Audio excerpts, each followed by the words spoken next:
Hello, my name's Chris Pont and welcome to what we hope will be a series of videos on the tooling process and even the culture here at IJYI. So today I have with me Dave Freeman, who is one of our senior software engineers, and you've been with us for about a year, Dave, yeah? Yeah, about a year, coming up to June or July.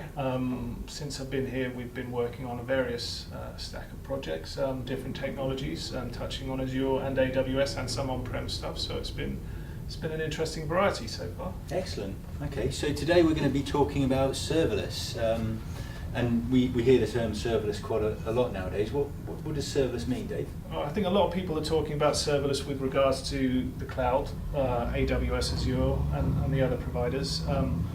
We're looking specifically at the moment about Azure serverless functions and an AWS Lambda. So, you know, a lot of the benefits of that are you get event-driven services. So this is not a new area for some people. You've got people like Iron.io who've been doing it for a while, and you've also got other people in the same space like Google Cloud Functions. IBM also have OpenWhisk. What they're looking to do is what people are terming nano services. So the light microservices, a very discrete piece of functional code that achieves one specific job. So if it's firing something on a schedule or potentially through an API request, it's good for integration with Internet of Things, because a lot of the time with that you're looking at responding to events, and you can construct a library of event-driven small functional pieces of code that respond to those events, do one thing, let you carry on. It's managed for you,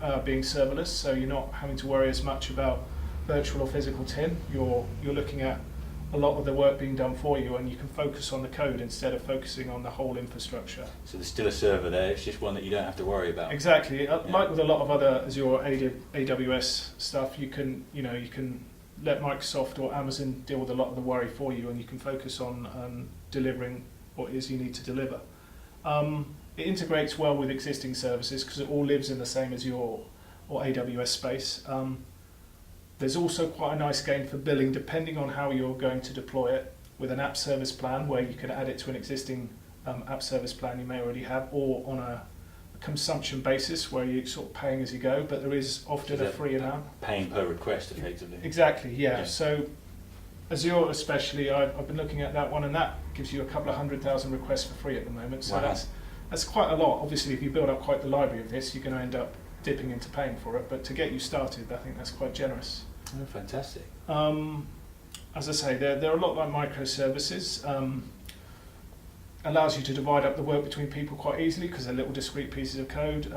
Good for testing because there's one thing you're trying to achieve, so hopefully writing a test around it should be fairly straightforward. And you get the benefits of you can dish them out between different team members, or even get people to build a library at different offices. You're not too worried about breaking up a team for this. So but it's nudging you down that architectural exactly. paradigm, effectively. Yeah, so you build up a library, and then you can start building up pipelines, stringing together these microservices or nano services if you want. So, awesome.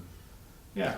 So what languages can we use to write these services in? I mean, with Microsoft, is it just C# or are there others? No, I think they're all trying to cover the big languages. So you've got AWS and Azure looking at Java, C#, PowerShell, JavaScript libraries, and AWS allow you to use Node.js, and AWS also have Ruby. I think Microsoft are letting you do F# as well. So there's quite a selection, and there's also additional runtimes you can install if those languages don't cater for what you need. If you want to go a bit further, and they are adding or intending to add new languages from the look of it. So okay, do we have a demo we can see? Yeah. So let's have a look here.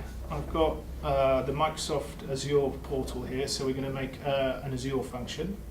Now, if we create a resource, we can see these live under functional apps. You may have to search for it if you haven't created one before. So, with most things in Azure, we're giving it a name. There we go. Create a new one. So we can choose our OS. We can run on Linux or Windows. Exactly. So you can align it with your other stuff if that makes things a little bit easier for you. And there's the plans we're talking about. Add it to an existing or create a new app service plan. So you've got a little bit more control. You can set those limits if that's what you need to do. But with a consumption plan, you're basically saying just run it when it needs to run. I don't care about the hardware or the infrastructure that it runs on. Just make it run when something happens. And from a development point of view, obviously we're not looking to start 100,000 hits. So there's a decent amount of work that you can do before you start hitting any sort of billing when you're tweaking things. So let's just create a new one here.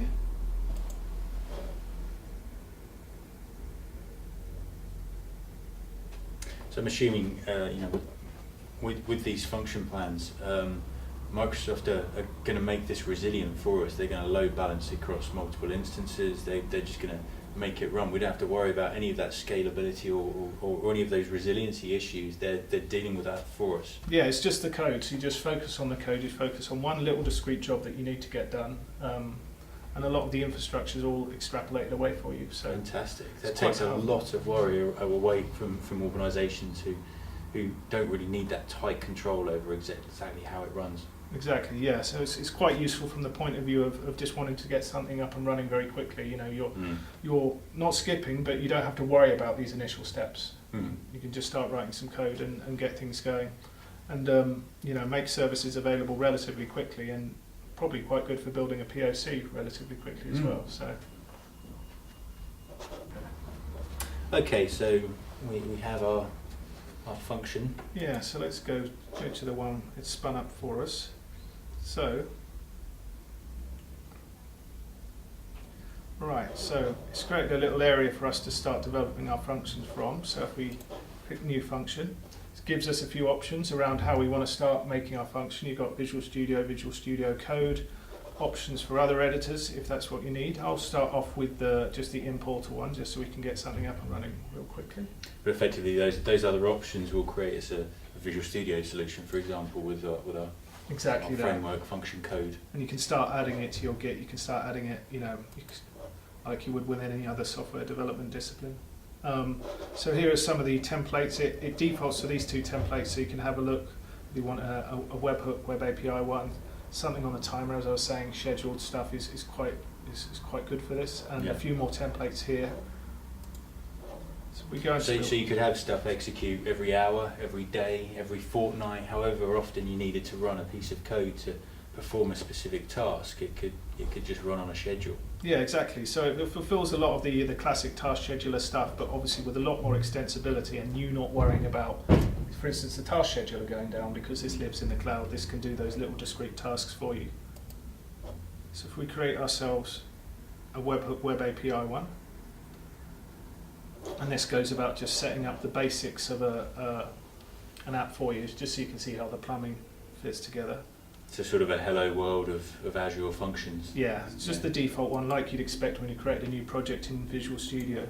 So this one here is taking in this query parameter and then just passing it back out to you there. And the response. Exactly, and it's nice enough to give you a little test bed here. So you can see it's defaulted our request message here by passing in Azure into our name parameter. And then we can just run this here. Oh, just like that, it's up and running. Yeah, so hello Azure, and it's got a few other options. So once we start developing something a little bit more complicated, we can start passing things in here. So I'll pass my name in as the name parameter. Run it again, and it calls it again, and we end up with hello Dave. You've got some logging going on here, but you can see that logging as the functions run a couple of times. It's spitting out the logs. Exactly. So a lot of the stuff you'd expect from an IDE, if you do decide to develop on Portal, is available here.